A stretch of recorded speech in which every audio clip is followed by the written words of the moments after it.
नमस्कार दोस्तों, मैं doctor Harish Kumar Singh, assistant professor history. आज वर्तमान वैश्विक परिस्थितियों के दृष्टिगत अपने विचार साझा कर रहा हूं और आपकी बहुमूल्य प्रतिक्रिया का इंतज़ार भी। जैसा कि आप सभी लोग जानते हैं, चीन के वुहान शहर से निकला ये कोरोना वायरस आज दुनिया को अपनी गिरफ्त में ले चुका है। महाशक्तियों के बीच आरोप प्रत्यारोप का दौर चल रहा है।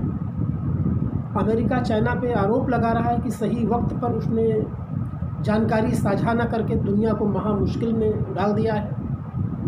विश्व स्वास्थ्य संगठन के दायित्व और कर्तव्यों पर सवालिया निशान लग रहा है। अमेरिका ने उसकी फंडिंग रोक दी तो उसकी भरपाई चाइना कर रहा है। ऐसे में चाइनीज की लेखिका फैंग ने वुहान डायरी के माध्यम से जो संस्मरण लिखे हैं, उसने चीन के शक और मंशा पर सवाल उठा दिया है। अब सवाल उठता है कि इस मुश्किल वक्त से दुनिया कैसे उभरेगी। भारत भी अन्य देशों की तरह से इस महामारी के चपेट में है। Britain, France, Italy, America, Spain जैसी शक्तियाँ जहाँ त्राहिमाम कर रही हैं, वहीं भारत का नेतृत्व बहुत शिद्दत से भारतीयों को अभी तक बचा रखा है।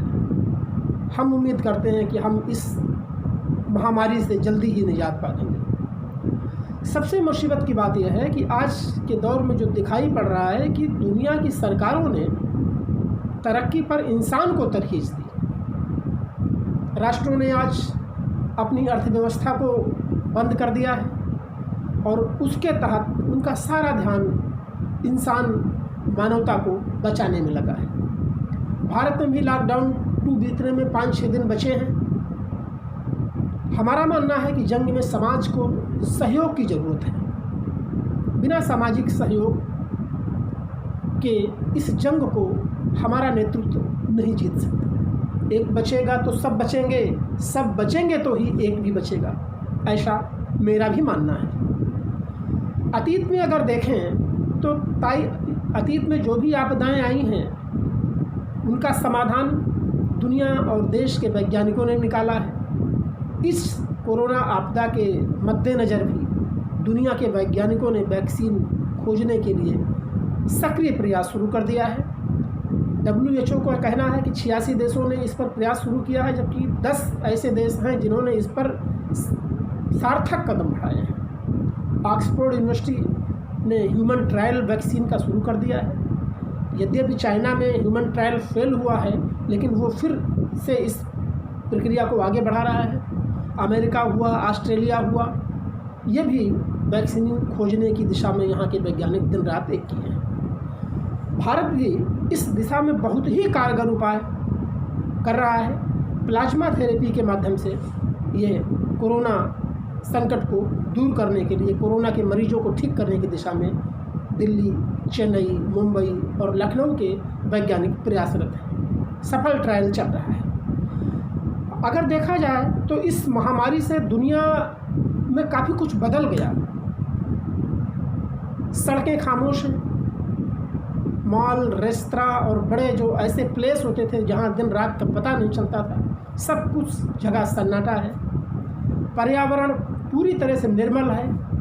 पवित्र गंगा निर्मल हो चुकी हैं। पानी बताते हैं आचमन और पीने लायक है। आसमान नीला दिखाई पड़ रहा है। और सबसे बड़ी बात कि 1400 वर्षों के इतिहास में मक्का के मस्जिद में रमज़ान के वक्त में भी नमाज नहीं पढ़ी गई, यानी बंद रही। आज हम देखते हैं तो साफ दिखाई पड़ रहा है कि मंदिर, मस्जिद, गिरजाघर, गुरुद्वारे, चर्च सब कुछ बंद हैं। अस्पताल ही खुले हैं। क्यों? क्योंकि वही फौरी तौर पर इंसानों को वही राहत दे सकते हैं।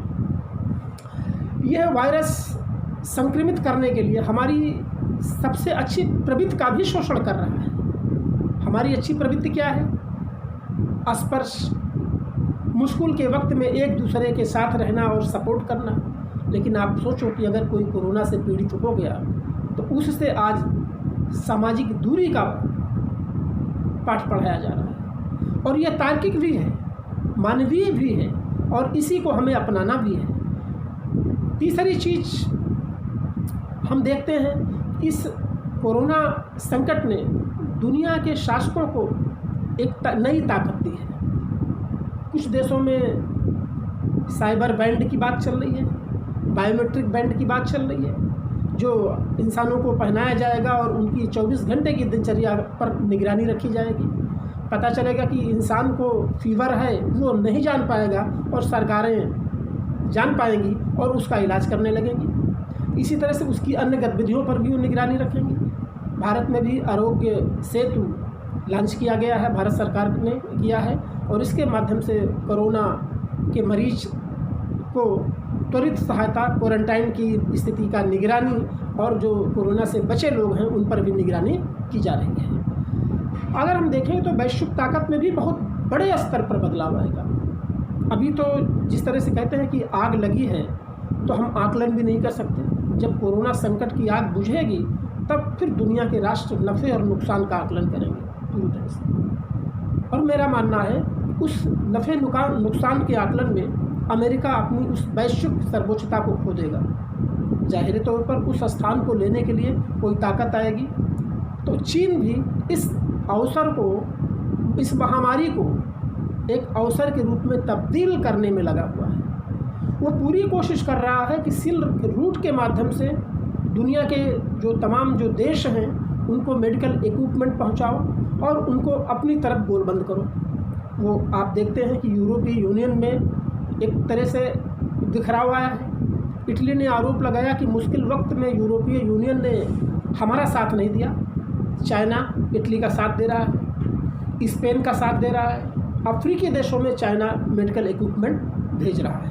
तो चाइना की जो ख्वाहिश है वो अमेरिका के सपोर्ट न करने से जो शून्यता आई है उसको भरने की है। तो यहाँ हम देखते हैं कि वैश्विक सर्वोच्चता के ताकत के रूप में भी अमेरिका जहाँ अपने को बंद कर लिया है, अपने नागरिकों की हिफाजत नहीं कर पा रहा है, उस स्थान को भरने के लिए चाइना आगे आ रहा है। याद रखना कि चाइना इस सपोर्ट की कीमत भी बाद में जरूर वसूलेगा। वो यूँ कि जिस तरह से आप देखें कि WHO पर अमेरिका ने सवाल उठाया और उसके अनुदान को रोका, तो चाइना ने तुरंत उसको अनुदान दिया।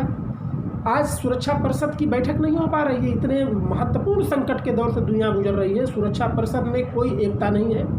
महाशक्तियों को आगे आकर के मानवता को के कष्ट को दूर करने के लिए एक सामूहिक प्रयास की ज़रूरत थी, लेकिन आज उसमें बिखराव हो रहा है। तो इस महामारी के बाद क्या क्या बदलेगा, इसको भी हमें समझने की ज़रूरत है। और मुझे लगता है कि वहाँ पर जब अमेरिका की ताकत कमज़ोर होगी और चाइनीज़ इस शून्यता को भरने के लिए आगे बढ़ेगा, तो भारत की भूमिका भी बहुत महत्वपूर्ण हो जाएगी। वो दुनिया के तमाम लोकतांत्रिक देशों के साथ मिल कर के चाइना के साम्यवादी ढांचे, उदारवादी साम्यवादी ढांचे का मुकम्मल जवाब दे सकते हैं और मजबूती से लोकतांत्रिक मूल्यों की रक्षा भी कर सकते हैं। भारत के संदर्भ में मेरा ये कहना है कि जैसा अभी मैंने बताया कि लॉकडाउन के लिए 5-6 दिन का समय अभी शेष है, और भारत के जो हुक्मरान हैं, माननीय प्रधानमंत्री जी, उन्होंने बड़ी शिद्दत से हम लोगों को बचा रखा है। इस महामुश्किल के दौर में उन्होंने बहुत ही श्रेष्ठ कार्यदक्षता का परिचय देते हुए भारतीयों की रक्षा की है। तो हम मानते हैं कि उन्होंने सही वक्त पर लॉकडाउन लगाया, तो वो सही वक्त पर लॉकडाउन को हटाने का भी फैसला लेंगे। अब हम जनता की, भारतीयों की ये जिम्मेदारी है कि वो इस निर्णय का सपोर्ट करें, सहजता से इसको स्वीकारें, और राष्ट्र निर्माण में यही हमारा योगदान है।